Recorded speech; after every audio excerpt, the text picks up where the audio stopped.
نحمده ونصلي على رسوله الكريم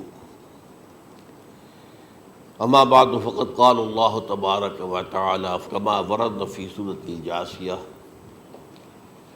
اعوذ بالله من الشيطان الرجيم بسم الله الرحمن الرحيم وإنه لعلم للساعة فلا تمترن بها واتبعوني هذا صراط مستقيم صدق اللہ العظیم رب اشرح لی صدری ویسر لی امری واحلل عقدۃ من لسانی یفقہوا قولی اللہم ربنا الہمنا رشدنا واعذنا من شرور انفسنا اللہم ارنا الحق حقا وارزقنا اتباعہ وارنا الباطل باطلا وارزقنا اجتنابہ آمین یا رب العالمین۔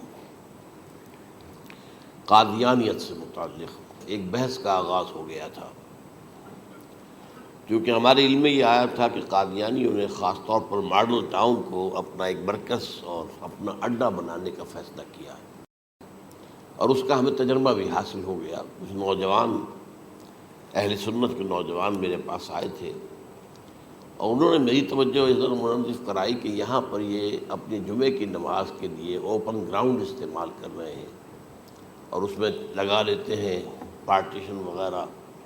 اور بڑی یوں سمجھیے کہ بڑی مہم کے ساتھ دونوں طرف کی سڑکیں بند کر کے، اور جو بھی لوگ مسافر ہیں انہیں بھی دعوت دیتے ہیں کہ آئیں یہاں جمعہ پڑھیں، اور بعض لوگ مغالطے میں وہاں جمعہ پڑھ لیتے ہیں۔ تو اس کے حوالے سے انہوں نے کوشش کی کہ کچھ نہ کچھ اس سلسلے میں، کیونکہ انہوں نے مجھے لا کر قانون دکھایا۔ پاکستان میں جو قانون نافذ ہے وہ یہ ہے، چاہے یہ کہ وہ نافذ نہیں ہے بالفعل، لیکن ہے قانون کی کتاب میں تو موجود ہے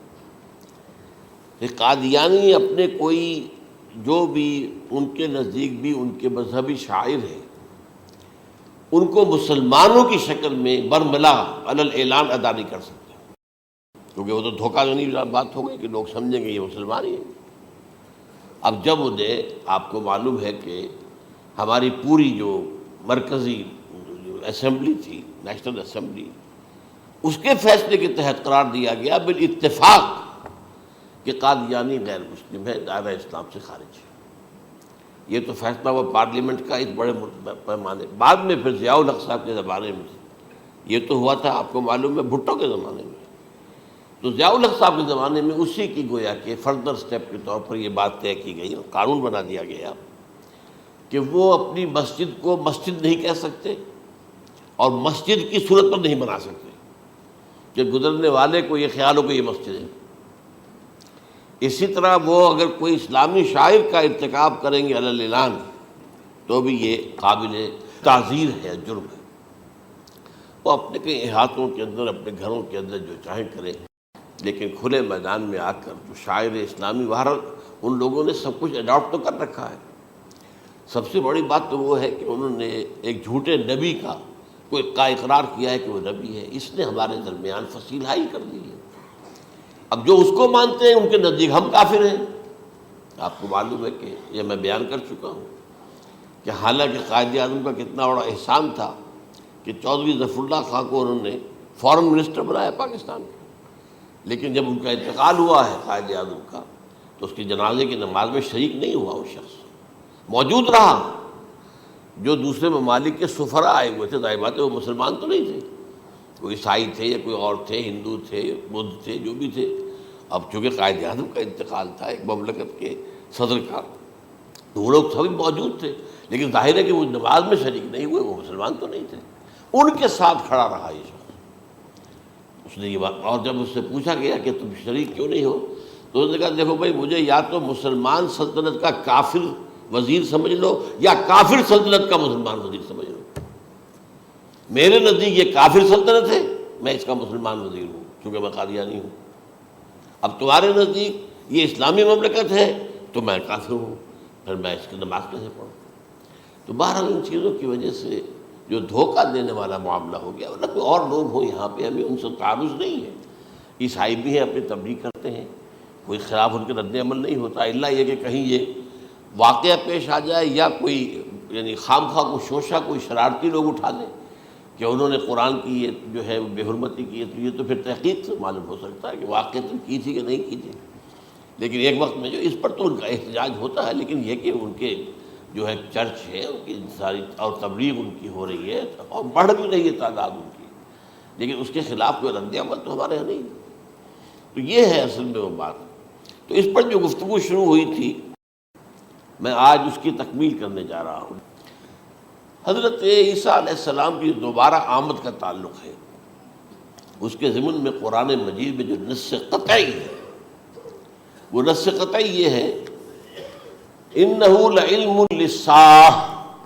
فَلَا تَمْتَرُنَّ بِهَا۔ حضرت عیسیٰ کا ذکر ہوا ہے سورہ جاثیہ میں، اور وہاں فرمایا گیا ہے کہ یہ عیسیٰ کا دوبارہ آنا قیامت کی علامت ہوگا، یعنی کہ اب قیامت بالکل قریب آ گئی ہے۔ اِنَّهُ لَعِلْمٌ لِلسَّاعَةِ، علم حاصل ہوگا ان کی دوبارہ آمد پر کہ اب قیامت جو ہے وہ سر پر آ گئی ہے۔ اچھا، اس کے ایک اور جو ہے ذرا بالواسطہ دلائل جو قرآن مجید میں آئے ہیں، ایک ان میں سے یہ ہے کہ سورہ آل عمران میں جہاں حضرت مریم کو بشارت دے رہا تھا فرشتہ کہ آپ کے ہاں ایک بیٹا ہوگا، وہ بڑی حیران تھی کہ میرے ہاں کیسے بیٹا ہو جائے گا، ماں کن تو بغیہ، میں تو کوئی بدکار عورت تو نہیں ہوں، نہ میری کوئی شادی ہوئی ہے ابھی۔ تو اس میں جو باتیں بیان کی تھی فرشتے نے، وہ جو بیٹا ہوگا اس کی کیا شان ہوگی، اس میں یہ الفاظ بھی آتے ہیں وَيُكَلِّمُ النَّاسَ فِي الْمَهْدِ وَكَهْلًا، وہ باتیں کرے گا، لوگوں سے گفتگو کرے گا جبکہ وہ پنگھوڑے میں ہوگا، بچہ ہوگا، گود میں ہوگا، اور کہل کے وقت، کہل کہتے ہیں جب آدمی عمر میں جو ہے 40-45 کا کسی بھی اوپر ہو جائے، آپ پہلے طفل کہتے ہیں، پھر جوان کہتے ہیں، عربی زبان میں شاب کا لفظ آتا ہے، بہت جوان، بڑی اچھی صحت میں ہے، اس کے بعد پھر ظاہر بات ہے ڈھلوان شروع ہوتی ہے، یہ کہل ہے۔ جب بڑھاپے کے آثار شروع ہوتے ہیں، بال سفید ہونے شروع ہوتے ہیں، تو یہ کہل، قبول۔ اب سوال یہ ہے اس گھوڑے میں بات کر دیں، یہ تو معجزہ ہے، لہذا اس کا ذکر یہاں پر مناسب ہے۔ یہ بڑے ہو کر بات کرنے کی کیا ضرورت تھی کہنے کی، وہ تو سبھی کرتے ہیں انسان، یہ اسی لیے کہ معلوم ہو کہ کہولت بھی انہیں آئے گی یار، حالانکہ آپ کو معلوم ہے سب مانتے ہیں، عیسائی بھی مانتے ہیں، سب مانتے ہیں، 33 برس کی عمر میں انہیں اٹھا لیا گیا، اس دور میں تو کہولت آئی نہیں، اس لیے قرآن ذکر کر رہا ہے۔ اور یہ بات جو ہے دوسری مرتبہ آئی ہے یہ سورہ المائدہ میں آیت نمبر 110، وَتُكَلِّمُ النَّاسَ فِي الْمَهْدِ وَكَهْلًا، صرف یہ ضمیر کا فرق ہے، وَيُكَلِّمُ النَّاسَ فِي الْمَهْدِ وَكَهْلًا، اور وَتُكَلِّمُ النَّاسَ فِي الْمَهْدِ وَكَهْلًا یہ ہے جب قیامت کے دن اللہ تعالیٰ حضرت عیسیٰ سے سوال کریں گے، اے عیسیٰ ابن مریم، کیا تم نے میری اجازت سے اور میری تائید سے یہ معجزے نہیں دکھائے، یہ معجزے نہیں دکھائے، میں نے تم پر یہ فضل نہیں کیا؟ اور یہ گویا کہ بالواسطہ عیسیٰ کے ماننے والوں سے خطاب ہے کہ اللہ تعالیٰ کے کتنے بڑے بڑے احسان ہوئے، اور اسی میں تم بات کرتے تھے لوگوں سے پنگھوڑے کے اندر بھی اور کہولت کی عمر میں بھی، تو یہ کہولت کی عمر کب آئی؟ حضرت عیسیٰ علیہ السلام۔ تو اس کے بغیر تو ممکن ہی نہیں ہے کہ وہ دوبارہ دنیا میں آئیں، پھر ان کے اوپر وہ عمر آئے اور اس عمر کے اندر بھی وہ بات کریں گے۔ تو یہ میرے نزدیک قرآن مجید کے اندر دلائل ہیں اس چیز کے کہ حضرت عیسیٰ علیہ السلام کی دوبارہ جو ہے آمد ہوگی۔ اب اس ضمن میں چاہتا ہوں کہ آج خاص طور پر جو الساعہ کی اور جو علامتیں قرآن میں آئی ہیں، یہ ضمنی مضمون ہو جائے گا، لیکن بہرحال یہ بھی ایک معلوماتی مضمون ہے کہ ایک تو یہ قیامت کی بڑی نشانیوں میں سے حضرت عیسیٰ کا دوبارہ آنا، اور کیا کیا جو ہے باتیں بیان ہوئی ہیں وہ ذرا غور سے سن لیجیے۔ پہلی بات میں نے ہلکا سا حوالہ دیا تھا، ہم تو ایک لفظ قیامت بولتے ہیں، وہ قیامت جو ہے اتنا ہمارے نزدیک جامع لفظ ہے کہ جس میں وہ بھی جو زلزلۃ الساعہ آئے گا وہ بھی ہے، پھر جو نفخ روح، نفخ ساق ہوگا وہ بھی ہے، لیکن قرآن مجید سے معلوم ہوتا ہے کہ یہ الساعہ ہے، وہ گھڑی جس دن کے یہاں قیامت برپا ہوگی، زلزلہ آئے گا، شدید ترین حالات آئیں گے، فوری طور پر تمام انسان مر نہیں جائیں گے۔ جو ہے اس کا نقشہ جو کھینچا گیا ہے، یا ایھا الناس اتقوا ربکم ان زلزلۃ الساعۃ شیء عظیم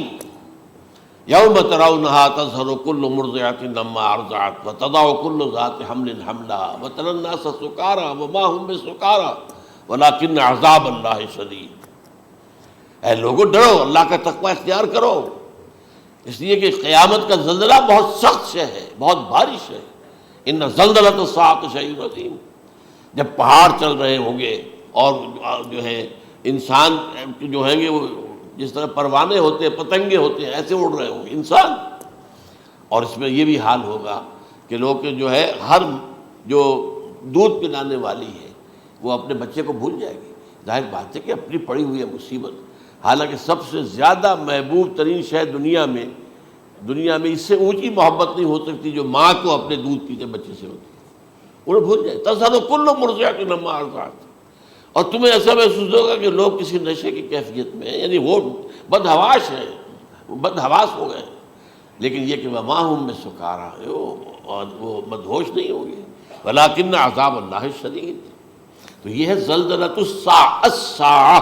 وہ ایک خاص وقت جو ہے، ایک خاص گھڑی جس میں کہ یہ ہونا ہے۔ اس کے علاوہ قرآن مجید میں القارعہ، القارعہ والقارعہ وما ادراک ما القارعہ، یوم یکون الناس کالفراش المبثوث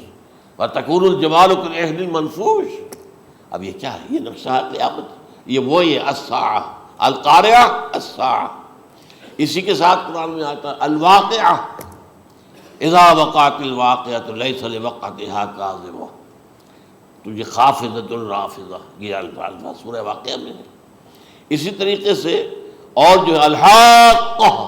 ما الحاقہ وما ادراک ما الحاقہ، یہ تمام جو الفاظ قرآن مجید میں آئے ہیں یہ آئے ہیں الساعہ کے لیے، قیامت کے لیے نہیں۔ قیامت میں بعد میں بتاؤں گا آپ کو۔ چنانچہ 3 نفخے ہیں جو قرآن سے ثابت، نفخ فی الصور، اور اس نفخ فی الصور کا یہ عالم ہوگا یوم ینفخ فی الصور ففزع من فی السماوات ومن فی الارض الا من شاء اللہ، جس دن پھونکا جائے گا سور میں، اور اس وقت صورتحال یہ ہو جائے گی کہ جو بھی آسمانوں میں ہے، زمین میں ہے، سخت پریشانی اور سخت پشیمانی اور ایک طرح کے مرعوبیت اور خائف ہو کر رہ جائیں گے، الا ان کے کہ جن کو اللہ چاہے، اس کے کوئی ملائکہ مقربین ہوں گے۔ من فی السماوات فی الارض ہے، اس لیے ساتھ ہی یہ کہہ دیا گیا ہے، لیکن یہ باقی پورے لوگوں کے اوپر، پوری مخلوقات کے اوپر ایک جو ہے گھبراہٹ کی کیفیت طاری ہو جائے گی۔ تو یہ ہے پہلا فضا۔ دوسرا فضا کیا ہے؟ فضا صعق، صعق کہتے ہیں آدمی کا بے ہوش ہو جانا۔ یہ دوسری مرتبہ جب سور پھونکا جائے گا، وَنُفِخَ فِي الصُّورِ فَصَعِقَ مَن فِي السَّمَاوَاتِ وَمَن فِي الْأَرْضِ إِلَّا مَا شَاءَ اللَّهُ، یہ ہے کہ اس کے بعد وہ سب کے اوپر موت طاری ہو جائے گی۔ یہ دوسرے سور پھونکے جانے کے بعد ہے۔ پھر ثُمَّ نُفِخَ فِيهِ أُخْرَى، پھر ایک مرتبہ اور پھونک ماری جائے گی، یہ تیسرا ہو رہا ہے۔ فَإِذَا هُمْ قِيَامٌ يَنظُرُونَ، تو اچانک سب کے سب کھڑے ہوں گے اللہ کی طرف دیکھتے ہوئے۔ اب یہ جو ہے یہ ہے یوم القیامہ، قام یقوم قیامتاً، کھڑا ہونا، کیونکہ اس دن یوم یقوم الناس لرب العالمین، جس دن کے تمام انسان جو ہے کھڑے ہو جائیں گے اپنے رب کے حضور میں، جس کا نقشہ کھینچا گیا ہے اذا دکت الارض دکا دکا وجاء ربک والملک صفا صفا۔ تو یہ سب کے سب انسان بھی جو ہے موجود ہوں گے، فرشتے صفے باندھے ہوئے ہوں گے، اور اللہ تعالیٰ جو ہے اپنے خاص عرش کے ساتھ، یحمل عرشہ ثمانیہ، 8 فرشتے اس عرش کو اٹھائے ہوئے ہوں گے، جبکہ یہ آسمان پھٹے گا اور اس روئے ارضی پر اللہ تعالیٰ کا نزول ہوگا۔ یہ جو ہے ہمارا یوم القیامہ یہاں ہے، یوم القیامہ ہی میں جو فیصلے ہونے یہاں ہونے، قصہ زمین برسر زمین، جو نیکیاں تم نے یہاں کمائی ہیں یا جو بدیاں تم نے یہاں جن کا ارتکاب کیا کا فیصلہ یہاں ہوگا۔ اس کے بعد واللہ عالم کچھ اور بھی چیزیں ہیں، لیکن یہ کہ وہ سب عام طور پر لوگوں کے علم میں نہیں ہے۔ میں نہیں چاہتا کہ خام خواہ کسی نئی بات سے کوئی جو ہے ذہنوں کے اندر کوئی ایک تشکیک پیدا ہو جائے اور شبہات پیدا ہو جائے، لیکن یہ چیزیں جو میں نے آپ سرچ کی از قرآن ثابت ہے، اسی زمین پر اترنا ہے۔ وجاء ربک والملک صفا صفا، یہ سب کے سب آئیں گے، اور ملائکہ، اور اس کے علاوہ جو ہے دوسرے مقامات پر جس کا نقشہ کھینچا گیا ہے سورۃ الحاقہ کے اندر ہے، اللہ کا عرش جو ہے 8 فرشتے اٹھائے ہوئے نیچے اتریں گے۔ تو یہ تمام چیزیں قرآن مجید میں مذکور ہیں، اور یوم القیامہ یہی ہوگا، لیکن وہ ہے یوم القیامہ، ہم قیامت کہتے ہیں اس کو، جس کو قرآن کہتا ہے الساعہ، الزلزلہ، الحاقہ، القارعہ، الواقعہ، یہ ہے در حقیقت جو پہلا معاملہ ہے کہ اس کے اندر جو ہے فضا ہو جائے۔ اب دیکھیے جو علامات قیامت احادیث میں آئی ہیں وہ میں آج آپ کو سنا رہا ہوں۔ ان کو دو حصوں میں تقسیم کیا جاتا ہے، علامات صغریٰ، علامات کبریٰ۔ چھوٹی نشانیاں جو درجہ بدرجہ درجہ بدرجہ درجہ بدرجہ حاضر سامنے آئیں گے۔ ایک ہے بالکل قیامت سے متصل قبل بڑے جو خرق عادت واقعات ہوں گے وہ آئیں گے۔ اچھا، پہلی چیز کے سلسلے میں حضرت انس رضی اللہ تعالیٰ عنہ سے یہ مروی ہے اور یہ حدیث متفق علیہ ہے۔ پہلی علامت حضور نے بیان کی قیامت کی علامات میں سے، اب میں لفظ قیامت اسی معنی میں بول رہا ہوں جس میں کہ ہم عام طور پر بولتے ہیں۔ آپ نے فرمایا علم اٹھا لیا جائے گا، جہالت کا دورہ ہوگا۔ اب یہ کون سا علم اٹھایا جائے گا؟ سائنس کا علم نہیں، دین کا علم۔ آج تو ساری قدر و قیمت جو ہے جس کے لیے دوڑتے ہیں لوگ، لاکھوں روپے کی فیسیں دے کر، ایم بی اے ہو رہے ہیں، یہ جو ہے اکاؤنٹنسی کا پاس کر رہے ہیں، یہ سی اے کر لیا ہے، یہ کوئی اور جو ہے فزکس میں، کوئی کیمسٹری میں ڈاکٹریٹ کر لی ہے، ڈاکٹر بن گیا تو کیا ہی کہہ رہے ہیں۔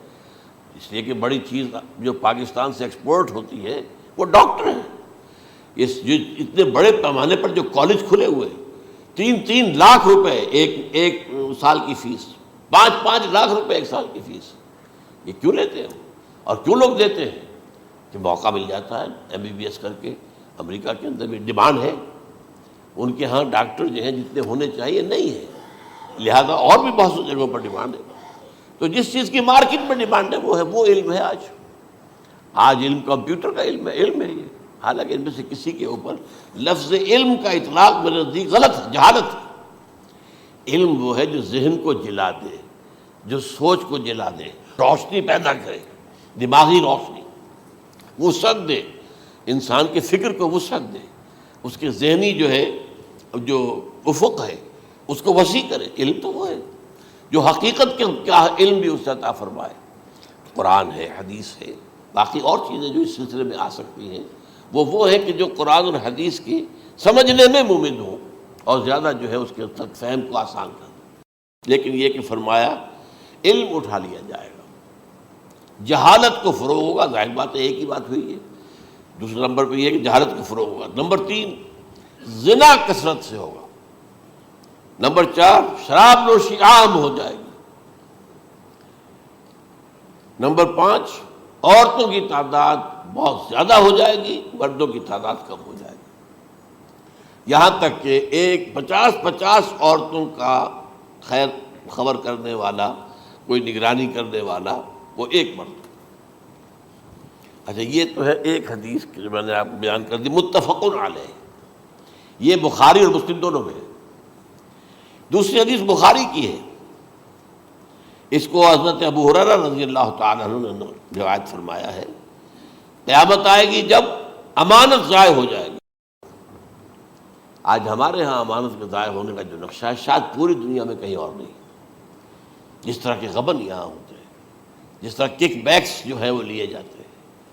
اس غریب یعنی قوم غریب ہے لیکن یہاں وہ امیر بہت بڑے بڑے لوگ ہیں، وہ تو دنیا بھر کے ٹاپ کے امیروں کے اندر اس کا شمار ہو جائے گا۔ لیکن یہ کہ یہ سب امیر کیسے بنے؟ غبن بلین آف ڈالرز کا، اب تو اس سے کم کی تو بات ہی نہیں ہوتی۔ فلاں نے اتنے بلین جو ہے پیسے اپنا جو ہے قرضہ معاف کرا لیا۔ بھائی کس نے کیا، کون کرتا ہے معاف؟ یہ کسی کے باپ کی جاگیر ہے؟ یہ پیسہ بینک کے اندر حکومت کا ہے کہ حکومت کو اختیار ہو گیا وہ رائٹ آف کر دے ان کے جو ہے ان کی جائیدادیں کرو ضبط۔ لیکن ہوتا کیا ہے، بینک آفیسر بے ایمان ہے، وہ کہتا تھا 1 کروڑ کا قرضہ لے جاؤ، 10 لاکھ مجھے دے جاؤ،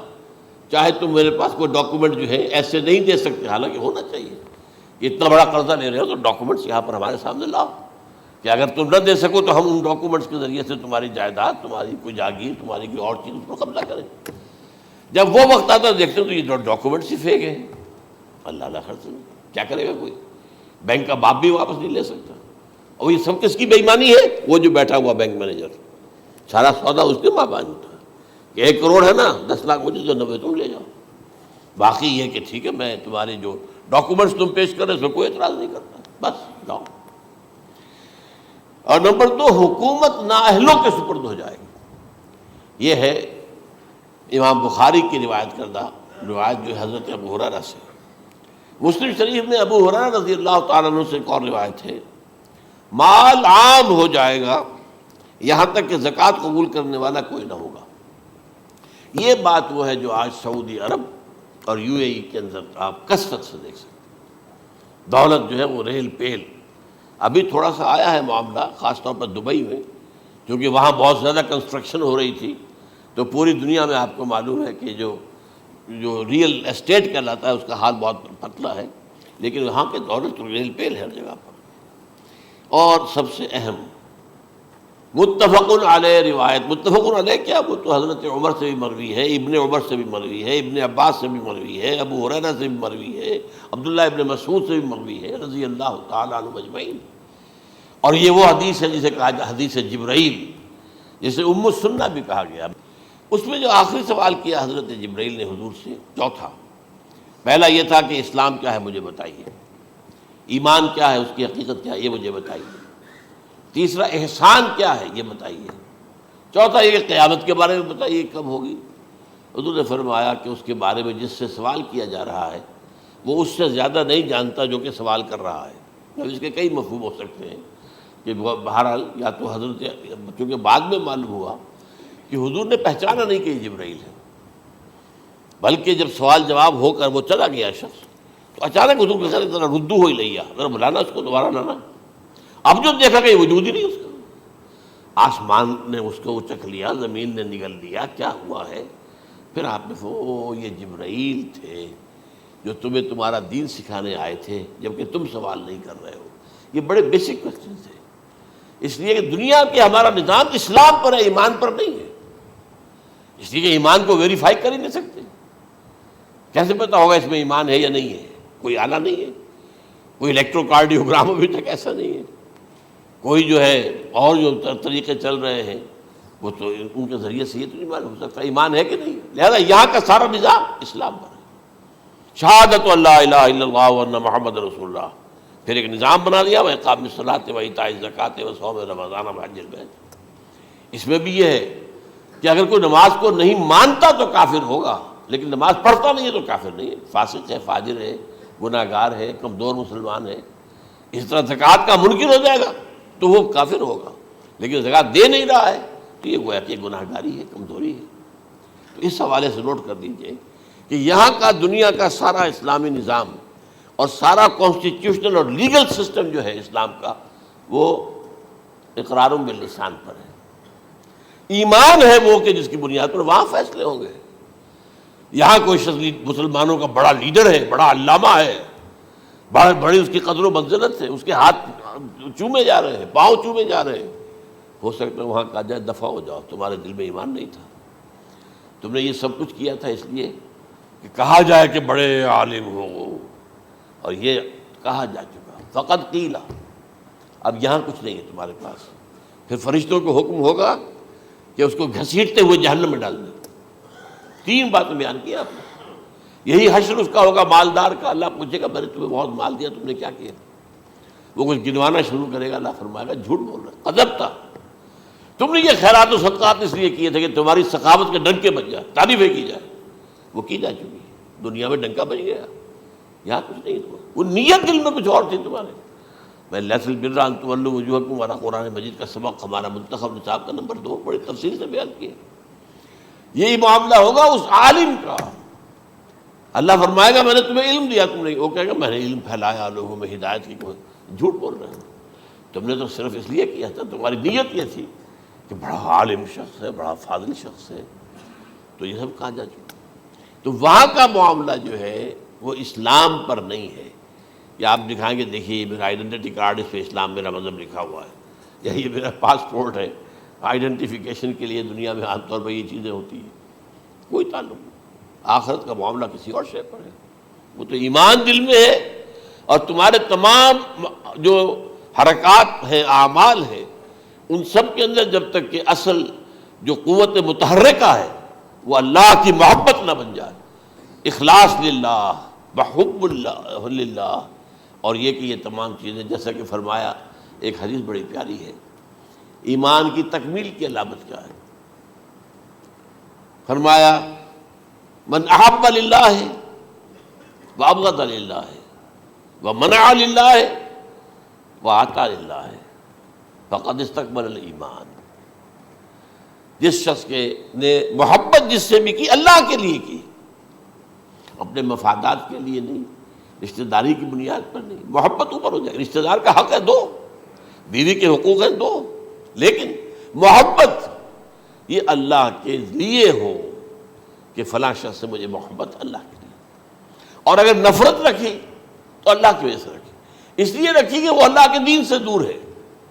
وہ اللہ کے راستے پر نہیں آ رہا ہے، وہ فسق و فجور کی جو ہے زندگی کو آ رہا۔ اس میں بھی یہ ہے کہ یہ نہیں ہے تعلق قطع کر لو، تعلق قطع کرو گے تو تبلیغ اور اصلاح کا موقع کہاں رہے گا، لیکن دلی محبت نہیں ہوگی اس سے۔ تو اگر محبت ہے تو اللہ کے لیے، اور نفرت ہے تو اللہ کے لیے، اور کسی کو کچھ دیا ہے تو اس لیے کہ اللہ کا حکم ہے کہ دوں، اور کسی سے کچھ روکا ہے تو اس لیے کہ اللہ کا حکم ہے کہ روکوں، اس کو نہیں دینا ہے۔ فقد استکمل الایمان، تو اس شخص نے ایمان کی تکمیل کر لی۔ یہ ہے اصل جو ڈیسائیڈنگ فیکٹر ہے، وہ یہ ہے۔ اور اس ایمان کی پہلی علامت کیا ہے؟ کیسے معلوم ہو میرے اندر ایمان ہے؟ پہلی علامت سب سے کم تر درجے کا ایمان، اس میں فرمایا گیا اذا اساءت کا سیئۃ وحسنت کا حسنۃ فانت مومن، اگر کوئی اچھا کام کر کے خوشی ہو اور کوئی برا کام ہو جائے تو ملامت ہو، یہ کیا کر بیٹھا، یہ میں نے کیا کیا ہے، یہ مجھے نہیں کرنا چاہیے تھا، یہ اگر احساس ہے نیکی اور بدی کا تو تمہارے اندر ایمان ہے۔ یہ ایمان ہے ادنا درجے کا، اور وہ ایمان من احب للہ ہے وابغض للہ ہے واعطى للہ ہے ومنع للہ ہے فقد استکمل الایمان۔ اچھا، یہ جو متفق علیہ حدیث ہے جو حضرت جبرائیل کی ہے، اس میں پھر انہوں نے کہا کہ اچھا اگر آپ مجھے یہ کب ہوگی قیامت نہیں بتا سکتے تو اس کی کچھ علامتیں بتائیے۔ یہ بڑی عظیم تھا، کیونکہ یہ تو تمام احادیث کے اندر میں نے عرض کیا نا کہ سب سے زیادہ صحابہ سے منقول ہے، اور آپ نے فرمایا کہ جب لونڈی اپنی مالکہ کو جنے گی اور تم دیکھو گے کہ ننگے بدن ننگے پیر بھوکے ننگے بھیڑوں اور بکریوں کو چلانے والے اونچی سے اونچی عمارتیں بنانے میں ایک دوسرے کا مقابلہ کریں گے۔ اذا تلد الامۃ ربتها، کیا بات ہے، یہ خاص الفاظ کیوں کہے گئے؟ اولاد والدین کے سامنے دب کر رہتی تھی، کبھی سینہ تان کر بات نہیں کرتے تھے، ٹھیک ہے کوئی بات آپ مان نہیں سکتے، ابا جان یہ بات تو میں نہیں کر سکتا، یا فرض کیجئے کہ وہ آپ کو کسی نیکی سے روک رہے ہیں، کہ دینی کام سے روک رہے ہیں، ابا جان یہ تو میں نہیں کروں گا، یہ تو دین کا فرض ہے، یہ کہیں آپ اور ڈٹ کر کہیں اور جمیں اس پر، لیکن یہ کہ کوئی سرکشی کا انداز نہ ہو، ایسا نہ ہو کہ اپنے جناب سینے کو تان کر کے کھڑے ہو جائے، میں نہیں کروں گا، یہ نہیں، یہ غلط ہو جائے۔ اچھا، اولاد میں بیٹی جو ہوتی تھی وہ زیادہ سبارڈینیٹ، سبمسیو، بات ماننے والی، کہیں بھی سر اونچا نہ کرنے والی، اور آخری دور میں کیا ہوگا، بیٹیوں سے مائیں ڈریں گی، انہیں ٹوک نہیں سکتی کسی بات پر، پتہ نہیں کیا بک دے گی، کیا بکواس کر دے گی۔ یہ تو ہمارے ہاں ہو گیا ہے، باہر کیا ہے وہ تو آپ یہ بھی نہیں پوچھ سکتے، آپ کی 13 برس کی لڑکی آئی ہے رات کو 1 بجے، نہیں پوچھ سکتے کہاں رہی ہو، یہ رات کہاں گزاری، پوچھ ہی نہیں سکتے، یہ پوچھنا بھی جرم ہے۔ اپنے چھوٹے بچے کو آپ نے ایک تھپڑ مار دیا، تہذیب ہے، سکھانا ہے، غلط کام کیا ہے، اس کی سرزنش ہو رہی ہے، فوراً وہ اگر ایک فون کر دے گا پولیس آئے گی، بچے کو لے جائے گی، اسے لا کر کہیں اور جو ہے ڈپازٹ کرے گی، اور آپ پر مقدمہ چلے گا، آپ کو اس کی سزا بھگتنی ہوگی۔ ظاہر بات ہے کہ پھر وہاں سرکشی کا کیا عالم ہوگا، پھر اولاد کہاں سر جھکائے گی، کس درجے میں جھکائے گی، اس کی تربیت عثمانی میں ہوئی نہیں۔ تو ان تلد الامۃ ربتہا، گویا کہ بیٹی کے نزدیک ماں جو ہے وہ ایسی ہو جائے گی جیسے لونڈی، گویا کہ لونڈی نے ایک اپنی مالکہ کو جنم دیا ہے، بیٹی مالکہ بن جائے گی اور ماں جو ہے لونڈی بن جائے گی، اور دولت کی ریل پیل کا ابھرتا دکان، یہ جو بھوکے ننگے اور مفلس، کیا حال تھا 100 برس پہلے، انہیں کھانے کو کچھ نہیں ملتا تھا۔ یہ مشرقی ساحل پر تھے،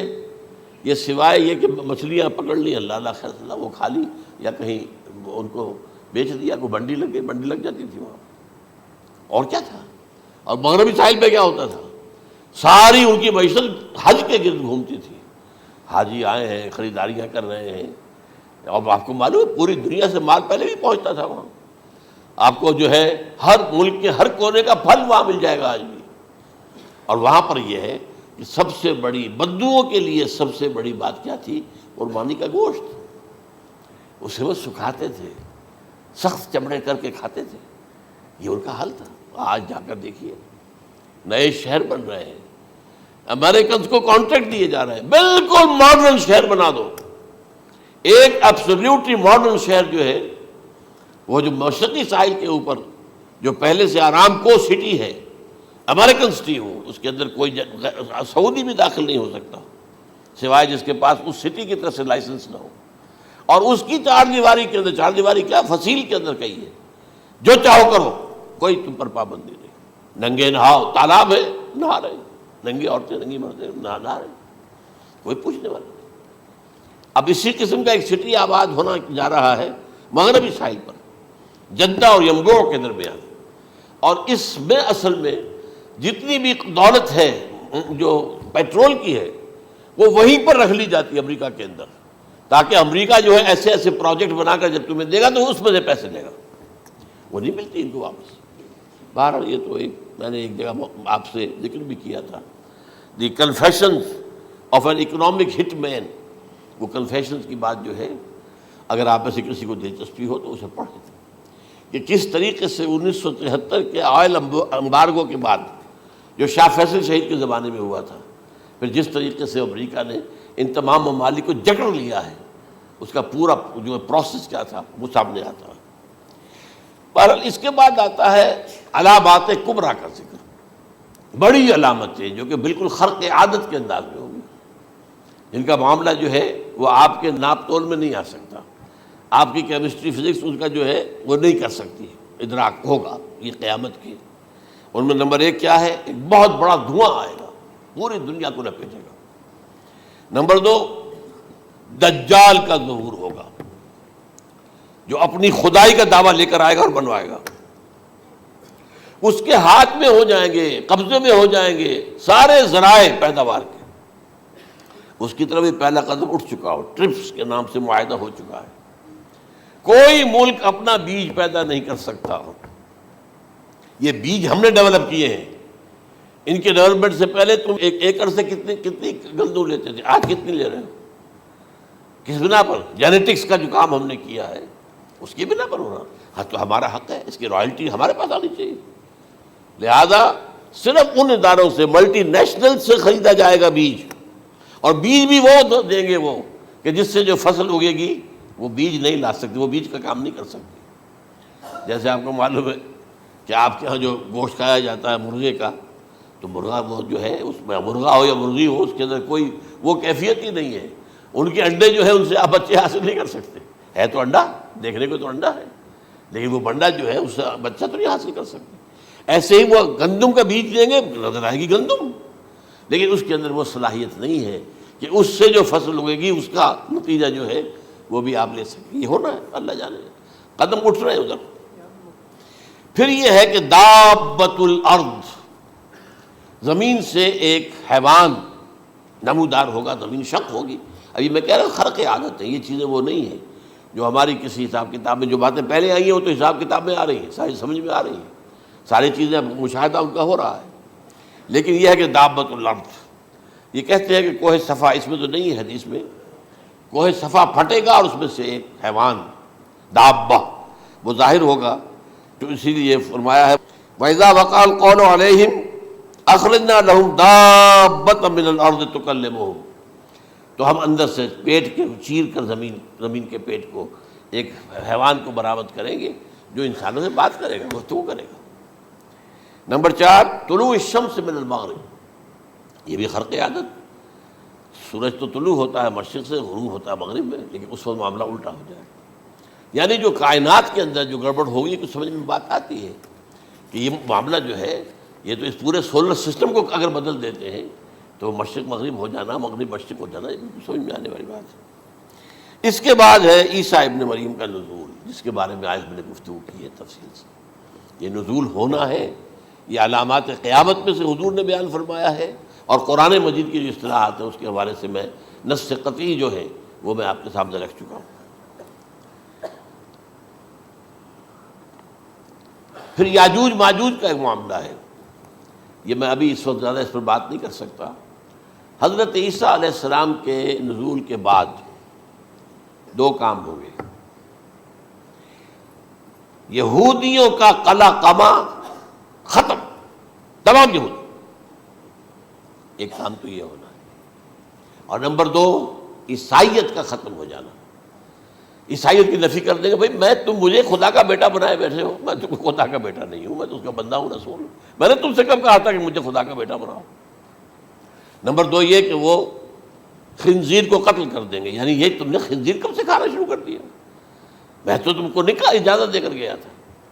یہ تو شریعت موسوی میں حرام تھا، اور میں کہہ کر گیا تھا کہ یہی شریعت تم پر لاگو رہے گی، ہاؤ کم تم نے کیسے یہ؟ آج بھی بہت سے رومن کیتھولکس جو ہے وہ سور نہیں کھاتے، وہ اس میں ہے ان کے اندر کچھ نہ کچھ بات جو ہے جو حضرت عیسیٰ کی تعلیمات کا کچھ اثر ان کے ہاں ہے۔ میں تو ایک مرتبہ، یہ 1971 کی بات ہے، 4-5 دن کے لیے برسلز میں رکا تھا، اس لیے کہ وہاں مجھے ایک صاحب نے خط لکھا تھا کہ وہاں ایک نوجوان ہے، ابھی اس ایمان لایا ہے، اور اس کے کچھ مسائل ہیں، ہم کوشش کر رہے ہیں ان کے مسائل حل کریں، آپ بھی جا رہے ہیں۔ میں انگلینڈ جا رہا تھا تو واپسی پر آپ ان کے یہاں چند دن ٹھہرے، میں حیران ہوا، ویسے اس نے مجھے اپنے گھر ٹھہرایا نہیں، اس لیے کہ ماں باپ تو اس کے کرسچن تھے، اور پولیس کا چیف آفیسر اس کا باپ تھا، چیف آف پولیس فورس۔ اس نے مجھ سے 1 دن کھانے پہ بلایا، میں سے ہوٹل میں ٹھہرایا مجھے، اس نے کہا آپ اطمینان سے یہاں کھانا کھائیں، اس گھر میں نہ آج تک کوئی شراب کی بوند آئی ہے اور نہ ہی کوئی بوٹی آئی ہے سور کی۔ رومن کیتھولکس، اب اکلوتا بیٹا تھا یہ، عبدالعزیز اس نے بعد میں نام رکھا، وان کینٹر اس کا نام تھا جو کہ اوریجنل تھا، پھر اس نے نام رکھا عبدالعزیز وان کینٹر، پرانا نام بھی بہرحال رکھا۔ نہایت خوبصورت، 28 سال کی عمر تھی، اور اس وقت میں نے دیکھا تھا کہ اس کی فقہی معلومات جو ہے میری معلومات سے 10 گنا زیادہ۔ اس کی وجہ کیا ہے؟ وہ گیا تھا موراکو میں ایز اے ٹیچر ملازمت کرنے، پیسہ کمانے، وہاں وہ مسلمانوں سے اس کا ہوا ربط ضبط ہوا، اسلام کی تعلیمات سامنے آئی، اسلام لے آیا، اب اکلوتا بیٹا ہے، اور ماں باپ جو ہے کرسچن کیتھولکس۔ جب وہاں سے واپس آیا تو پھر کہتے ہیں کہ ہمارے درمیان ایک معاہدہ ہے، وی آر لیونگ ٹوگیدر، لیکن یہ معاہدہ ہے ہم مذہب پہ بات نہیں کریں گے، بس باقی جو بھی ہے وہ ساتھ رہ رہے ہیں۔ لیکن میں حیران ہوا، مجھے معلوم نہیں تھا۔ اچھا، اس کے بعد اس نے جب اسلام کا فیصلہ کیا تو اس کے سامنے سوال آیا کون سی فقہ اختیار کروں، تو اس نے بڑی جو ہے تھورو اسٹڈی کی ہے تمام فقہوں کی، کمپیریٹو اسٹڈی، ان کو کرنے کے بعد پھر فائنل فیصلہ اس کا یہ تھا کہ حنبلی فقہ میں اختیار کروں گا۔ 4 فقہوں میں سب سے لیٹسٹ حنبلی ہے، یعنی حنفی نمبر 1، پھر مالکی نمبر 2، پھر اس کے بعد شافعی نمبر 3، پھر یہ امام احمد ابن حنبل ہے۔ اور امام احمد ابن حنبل کے زمانے تک احادیث بہت بڑے پیمانے پر جمع ہو چکی تھی، جبکہ ابھی حضرت امام ابو حنیفہ کے زمانے میں کوئی اتنا زیادہ جو ہے حدیث کا بھی ذخیرہ نہیں بنا تھا۔ اسی پر تو لوگ حیران ہوتے ہیں کہ زیادہ حدیث امام ابو حنیفہ کے علم میں نہیں تھی، لیکن مجال ہے کہ ان کا کوئی فتویٰ جو ہے کتاب و حدیث کے، کتاب اور سنت کے خلاف ہو، اگرچہ انہوں نے صاف کہا کہ اگر تم پاؤ کوئی ایسی سچی حدیث، پختہ حدیث جو میری کسی رائے کے خلاف ہو تو میری رائے کو دیوار پر دے مارنا اور اس صحیح حدیث کی پیروی کرنا۔ لیکن ویسے اس کے بعد یہ کمال یہ ہے کہ بہت ہی کوئی شاذ معاملہ ہے کہ جس میں ان کا کوئی فتویٰ وہ کتاب و سنت کے منافی ہو یا سنت کے منافی ہو۔ کتاب پہ تو سوال پیدا نہیں ہوتا، کتاب تو ساری ان کے سامنے موجود تھی۔ اس کے بعد یہ ہے کہ یاجوج ماجوج، جس میں بتا رہا تھا آپ کو کہ جب عیسائیت بھی ختم ہو گئی، یہود ویسے ختم ہو گئے، استیصال ہو گیا، جڑ کٹ گئی، اب عیسائیت گویا کہ اسلام میں ضم ہو گئی، عیسائیت مذہب ختم، یہودی خود ختم، اب یہ طاقت کتنی ہو جائے گی؟ تقریباً 2/3 دنیا آ گئی، تمام اب عیسائی 2 ارب کے قریب ہیں، 1 ارب 90 کروڑ ہوں گے، یا مسلمان بھی 1 کروڑ 50-60 لاکھ ہیں، دونوں کو جوڑ لیجیے کتنے ہو گئے؟ 6 ارب کل آبادی ہے۔ لیکن اس کے بعد آتا ہے یاجوج ماجوج کا خروج۔ یہ یاجوج ماجوج میرے نزدیک چائنا اور رشیا ہے، ان کی مجموعی طاقت اتنی ہوگی، اور یہ اس طرح آئیں گے ہر اونچائی پر سے اترتے ہوئے، پھسلتے ہوئے، جیسے 1962 میں جب وار ہوئی تھی بٹوین چائنا اینڈ انڈیا 1962 میں، تو وہ اس وقت کا نقشہ مجھے آج بھی اخبارات میں پڑھتا تھا تو یاد، waves after waves of Chinese soldiers were coming down the slopes of Himalayas۔ یہ تو وہ ہے نا جن کی تعداد کا کوئی حساب نہیں ہے، اور رشیا اور یہ مل کر جو ہے، میرا اندازہ یہ ہے کہ جب پہلے ملحمۃ العظمیٰ ہوگی وہ عیسائیوں اور مسلمانوں کے درمیان، اس وقت یہ دونوں پاورز نیوٹرل رہیں گی، لیکن غالباً یہ بات طے کر لیں گی کہ ویپنز آف ورلڈ جو ہے ماس ڈسٹرکشن، یہ استعمال مت کرنا، اگر یہ ویپنز آف ماس ڈسٹرکشن استعمال کرو گے تو ہم میدان میں آ جائیں گے۔ اس میں وہ جنگ جب ہو چکے گی، پھر حضرت عیسیٰ کو فتح حاصل ہو جائے گی، اور پھر یہ کہ یہودیت ختم ہو جائے گی، عیسائیت بطور مذہب ختم ہو کر اسلام میں ضم ہو جائے گا، پھر وہ 40 برس کا عہد حکومت ہے حضرت عیسیٰ علیہ السلام۔ لیکن جب یہ فتح ہو جائے گی ان پر، اب یاجوج ماجوج آئیں گے، اور اتنی تعداد میں آئیں گے کہ بحیرہ طبریہ جو ہے اس کا سارا پانی پی جائیں گے۔ یہ تو اگر آپ کو کبھی اندازہ ہو، یا کوئی آپ جانیں ان لوگوں کو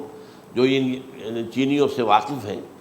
وہ کہتے ہیں زمین پر ہلتی ہوئی کوئی چیزوں سے وہ چھوڑ کے کھا جائیں گے، جہاں وہ جاتے ہیں ایز اے لیبرر، وہاں کے جو سارے کتے ہیں ختم، ساری بلیاں ختم، ہر شے، وہ جو سانپ کھاتے ہیں،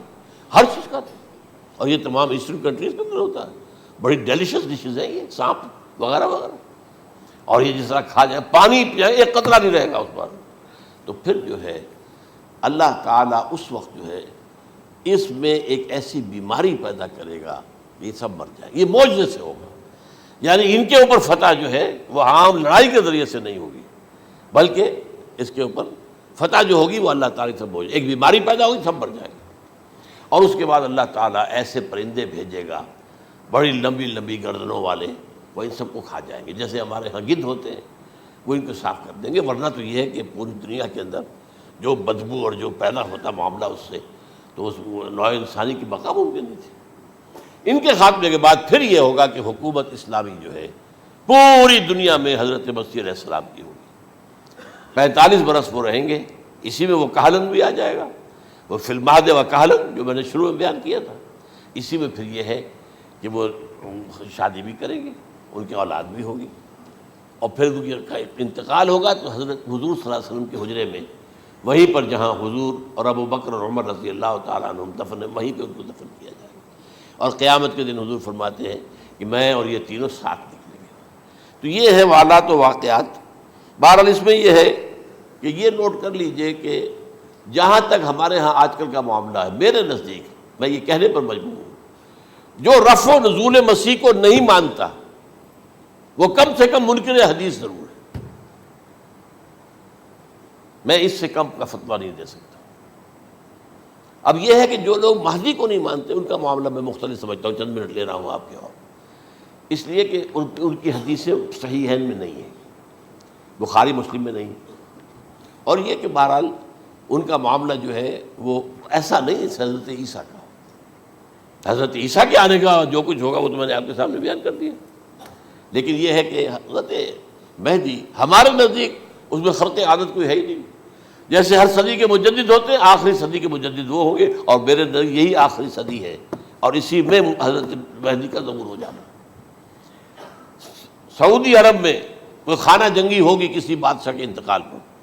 اور پھر اس وقت یہ ظاہر ہوں گے، اس وقت ملک کے حالات کو سنبھالنے کے لیے لوگ ان کو زبردستی نکالیں گے، چھپے ہوئے ہوں گے ایک گھر میں، یہ حضرت ام سلمہ رضی اللہ تعالی عنہ کی روایت ہے